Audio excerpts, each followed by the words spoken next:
mga cellphone ha. Sige, please sit down.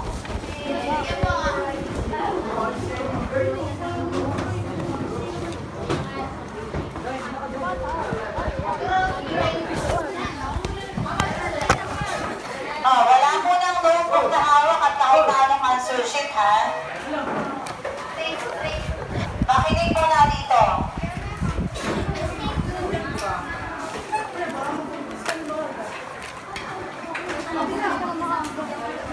Okay, last time diniscuss natin yung different parts of the nail.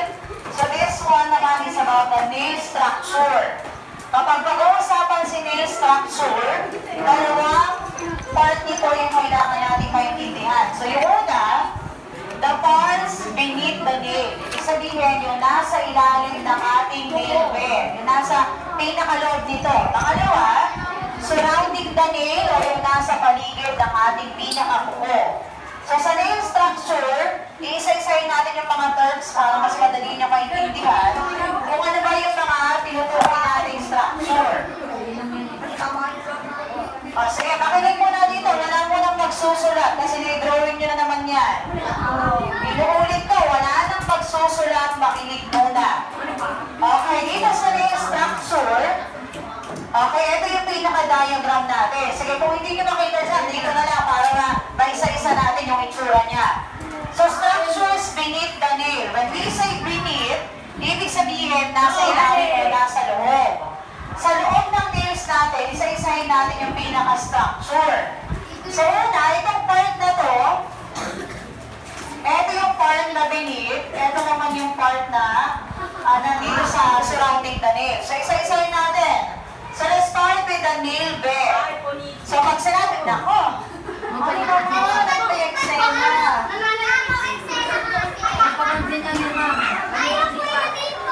Para kasi hindi natalapit, parang exhale na lang eh. Oo nga po, ma'am. Para itong ano, action star eh. Akala ko may babarinig ka bigla. O, tignan mo, galit na lang ito si Cardo. Cardo, ito ba na si, ano? Tinalo, kung ito si Cardo. May nakalana. Ako, si Aliana pa pala. O, sige, balik tayo dito. So, ito yung nail bed. Kung makikita nyo, the nail bed is a skin or part of the skin where nail body or nail plate rests. Ibig sabihin, it is supplied with our blood vessels and nerves. So, the blood vessels supply nourishment for the nail. So, ang nail bed, iwanagin natin na nandun muna tayo sa pinakaloob ng ating kuko. Sige, itong part na to, kung makikita nyo, ito yung ating nail. Yung nasa loob niyan, halimbawa, alisin ko itong kuko na to. Yung makikita mong surface, pag wala si kuko, ito yung tinatawag nating nail bed. Ibig sabihin, ito yung nasa ilalim ng nail body. Sige, para madali, ilalim ng nail body. So, pag inalis mo yan, ayan na yun. Ito na yung nail bed. So, that's number one. Number two, si matrix. Matrix is a part of the nail bed that includes the nerve and blood vessel which is located beneath the nail root. Di ba kung maalala nyo, doon sa pinakita nating picture, balikan ko lang. Ito si nail root. Itong part na to, sa ilalim mismo sa loob, ito yung nail root na pinagsusimulan ng pagtubo ng nail. Ibig sabihin daw, itong nail structure na matrix, part daw sa ng nail bed. Part sa nitong nail bed, pero include na dito yung nerves natin. Sige, halimbawa, itong part na to ay inalis ko yung kuko. May nerves sa ilalim na kapag tinusok mo, di ba magdudusa? At magiging pula, masasaktan ka. So yun yung tinatawag nating matrix. Ito yung part na yun.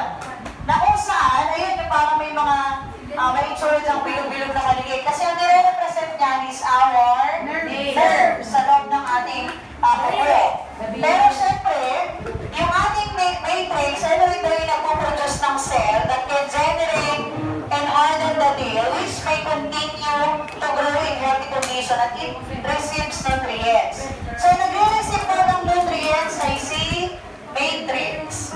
Ibig sabihin, kung mapapansin nyo, pag ang damage na sa kuko mo, ay yung pinakaloob, mahihirapan na yung pag-uwi. Ibig sabihin, pag nasaktan ka at hindi na tumubo yan, ibig sabihin, yung nail root mo o yung matrix ay nasira na, naapektuhan na. So that's the time na hindi na yan tutubo. Pero kung umahaba pa naman, ibig sabihin, your nails are still healthy. So okay pa, working pa. Next one, si Lunula, alam niyo na naman siya. So Lunula, yung half moon shape dito sa part na to. Half moon, ibig sabihin, ang Lunula daw ay palatandaan na healthy ang kuko kung siya ay maayos ang pagkakaganon at medyo malayo dun sa pinaka kuko mo. Minsan, yung mga walang Lunula, maaaring may health condition o posibleng meron. Pero hindi ibig sabihin may sakit agad. Ano, posibleng meron na. That is Lunula. So ito yun. Next one. O, ulitin ko ha. Si Lunula ay half moon shape sa kuko natin and base part of the nail in which the matrix is being connected with the nail bed. So next one. Structure surrounding the nail. Nasa palibot naman ng nails natin. So number one, si cuticle. Di ba si cuticle? Ito yung part na medyo may nininiper tayo. Kapag merong may sobrang medyo balat natin. Yun yung pinuputol natin ng nipper natin. So ang tawag natin doon ay cuticle. So the overlapping skin around the nail. So a normal cuticle there should be loose and pliable. Sige, pansinin ninyo. Kung nakakapagpalinis kayo ng kuko, minsan yung naglilinis ng kuko natin, alam mo yung, anong masawag sa, yung mahaba? Yung pusher. Minsan ang ginagawa, ipinupush to. Minsan, ginaganap nila, just to check kung maayos ba yung cuticle mo. Minsan, iniisod nila. Kaso minsan, pag naisod ng sobra, masakit naman yun. Pero ulitin ko ha, si cuticle, hindi mo sasagadin yung pag-alis. Kasi, baka yung pinakabalat na yung mawala o yung maalis mo. Next one, hyponychium. So, ito si hyponychium, itong part na to. So, portion of the skin under the pre-edge or the nail. Sige, tignan niyo yung ilalim. Iganan niyo ng kaunti. Sige, yung ilalim. Kung medyo maikli ang kuko mo, yung ilalim na minsan binabawasan mo, pag nagne-nail cutter ka, ang tawag doon ay hyponychium. So yung pre-edge, yan, sige, example, medyo yung kuko, maikli. Yung nasa ilalim, Sobrang ikli. sobrang ikli talaga. Sino medyo mahaba ang kuko? Yay! Sino medyo mahaba? Sige, patingin niya. Try natin. Sino mahaba? Mahaba ako na eh. Sige, patingin sa'yo, mas lalo mahirap para tignan. Yung nasa ilalim niyan, yun yung hyponychium. Yung pinaka part ng, hindi ko yung laman mismo. Part ng laman sa ilalim ng pre-edge. Oo, ito mismo yun. Mamaya, ito. Sino nagnenelgadam ng laman? Minsan kasi may gano'n, minsan kasi satisfying siya lalo sa kuko sa mga, di ba? Ang ginagawa ng iba, tinatanggal. Sige, yung tinatanggal na yun, hyponychium, pwedeng mag-dugo. Pero dapat wag. Sa pa, yung maliliit na pa, sinong pag may sobrang matitigas na gano'n, sinong nagnenelgadam? Ayun, okay lang naman, para lang luminis at maayos. Pero pag dito, wag. Wag na gagawin. So next one. Yung structure surrounding the nail, yung kung merong hyponychium, may tinatawag din tayo na, ito yun, hyponychium. So sa hyponychium naman is the cuticle extension found at the base of the nail body and partly overlaps with the lunula. So liwanagin natin. Itong si hyponychium, tignan niyo yung picture dito. Diba si lunula, yung moon shape. Yung nasa taas nun, na minsan tinatanggalan natin, nag-overlap siya, ang tawag nun ay hyponychium. So, medyo magkatabi lang sila, at nag-overlap sila ni lunula. So, yun ang tawag natin, hyponychium. Next, nail walls. Are the folds of the skin that overlap on the side of the nail. Nasaan yun?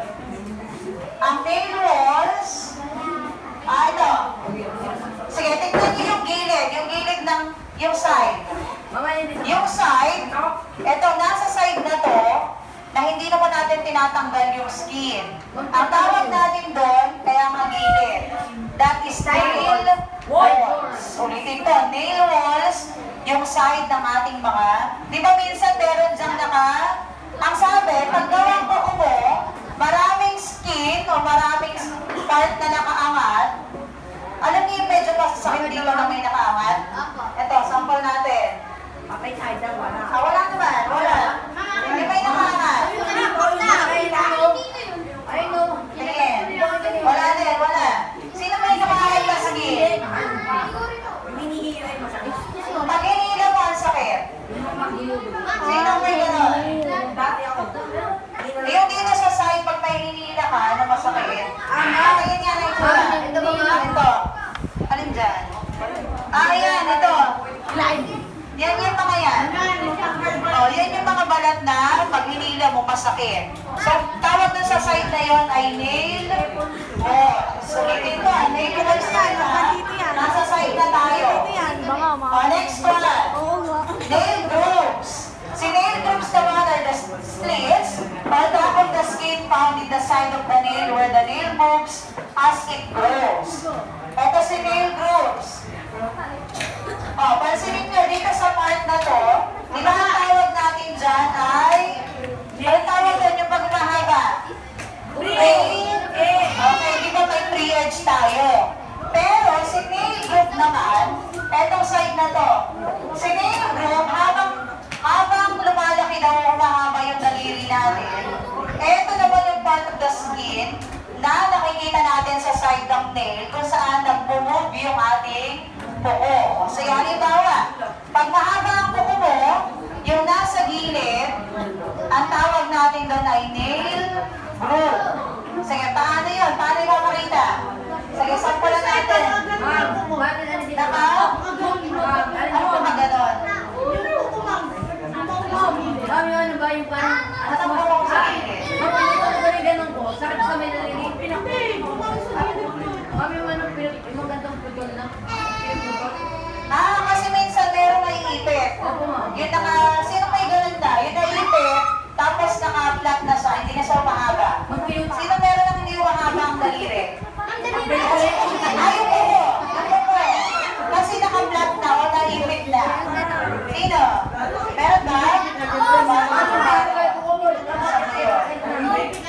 Nawala, gumaling din. Dati may ganun ako dito, naipit. Pero, umayos din naman. Next one.